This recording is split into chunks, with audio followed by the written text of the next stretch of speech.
So let's talk about two things. First, what I wanted to say was the trade deadline is getting close, and second, I'm gonna talk about Luka Doncic, which had 70 points. So let's talk about this. Let's see what's going on, and let's get started. First, I want to say, what is Luka Doncic doing? Jesus Christ! Like, look, we know the NBA is high scoring, but like he's now been so good, and we've had two 70 point games in the past week.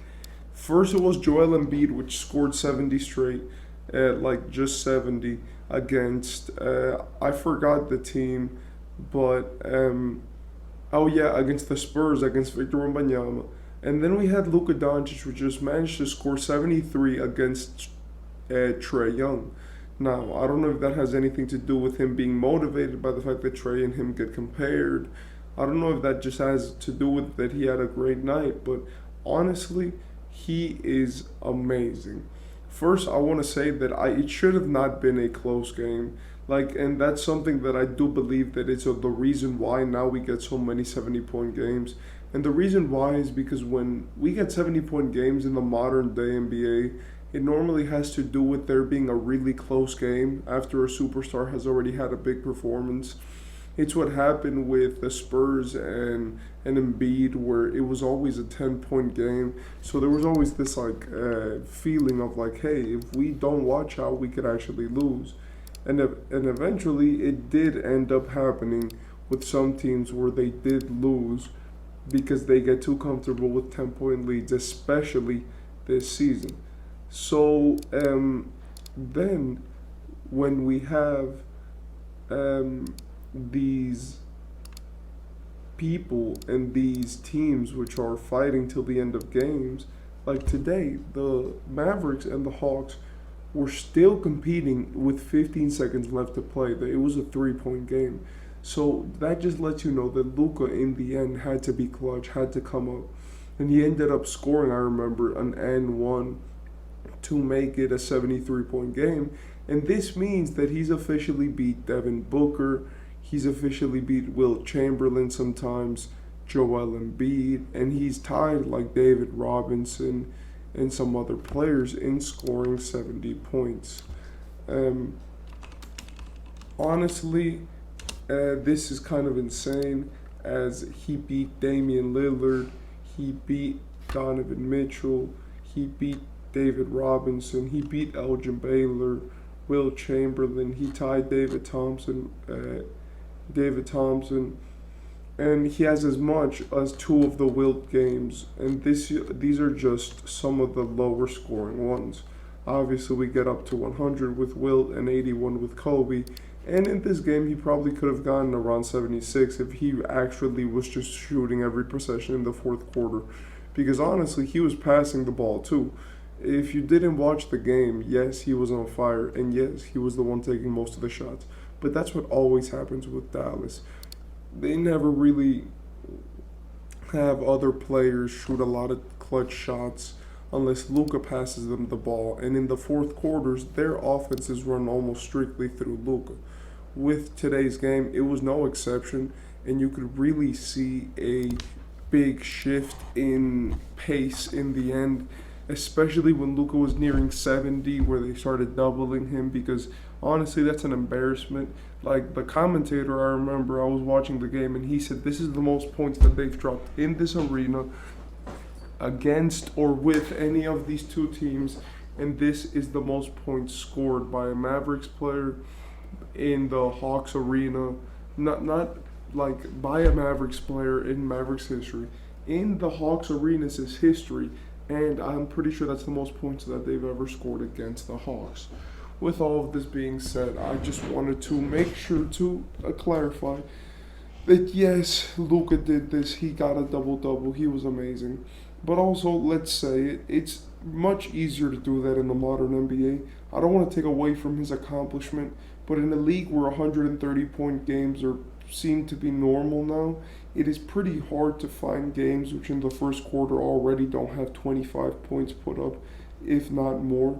So, in my opinion, Even though, yes, I do want to congratulate Luka for history, he does also not get the same, luxury of a guy, like a Devin, not Devin Booker, of, like a lower scoring era guy, like David Robinson doing that type of thing. But it's still historic. Apart from this, I want to talk about the trade deadline and what it's going to bring. Who are the teams that are going to want to benefit? What are going to be the moves? And what is like the plan? In my opinion, with the East, there's one team to buy and one team to sell. The team that should sell is the Bulls. They are pretty trash. They're a bad team. They don't have a direction, and honestly, they have good enough young players to the point where I would just feel comfortable putting them out there and doing like a Portland Trailblazers situation where you just see who you can get. I do believe that shipping out some of their players will be in their best interest. Andre Drummond's been having a great season, and if you could get him to a place like Philly where they need a backup center, you could probably get him for some good assets. Apart from this, DeRozan, obviously, it's not a guy who you want to trade. He's actually the person who you want to keep, but you know that you have to trade him if you are actually serious about starting a new chapter. He could end up in a variety of places. LA would probably take him. A team like Milwaukee would probably also want to take him if they could, because since their defense is already low enough, it could, and since they have some wings which can't defend, adding one which is a 25 point per game score, I don't think would be too dangerous, well, too harmful for them. Apart from this, I also want to say that some of the Western teams, like well, in the East, I'm sorry, I think that the Atlanta Hawks should buy the, you know, not the Lakers, I mean, the 76ers should focus on buying to give Embiid and Maxey some help. And I also do think that the Bucks should try to fix their bench and try to add some defense, maybe an Alex Caruso. In the West, I do believe that the people who have to trade are, firstly, I'm gonna say Portland. I feel like Portland right now is in a good situation where they're losing a lot of games. But if you don't trade guys like Jeremy Grant or those other guys, I think it's gonna get pretty expensive. You realize that Scoot and Anthony Simons is your backcourt, and that's what you want to ride with. I believe that you should go all in into giving them their space. And the reason why is because you're not going to be competing with these top East teams anytime soon. I mean West teams. Because the West teams right now are really incredible. Um, and that just makes it a very... And honestly, I do believe that with all of this being said, we can say that the Portland Trailblazers should probably go and focus on giving the young guys more space. Also, I think that DeAndre Ayton is not that good, and he could probably use some reworking in terms of his skills, his confidence, or sending him to another team, maybe like Detroit, and you could get some good guys back. And all in all, I do believe that in the league, the Portland Trailblazers should trade. The people who should buy in the West, it's between the Lakers, and the Pelicans. I feel like the Pelicans do need some guys. If they could get a guy like a Jeremy Grant, it would be amazing. And that could really push them to a bigger level and make them much better. I do feel like we need to have more players which are getting traded to better situations if they're good. Because it does create a better environment, especially since the bottom teams are not going to win.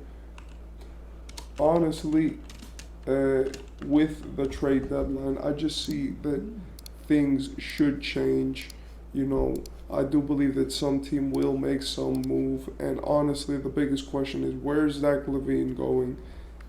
What are the bottom teams going to do? Are they going to stay and tank, or are they going to try to buy some? And who's going to try to go up, who's going to try to go down, and who's going to stay stagnant. Anyway, I hope that you enjoyed. Shout out to Luka for dropping 73. That was an amazing performance. Shout out to, the trade deadline for existing. And yeah, this is going to be very interesting in moment in the league.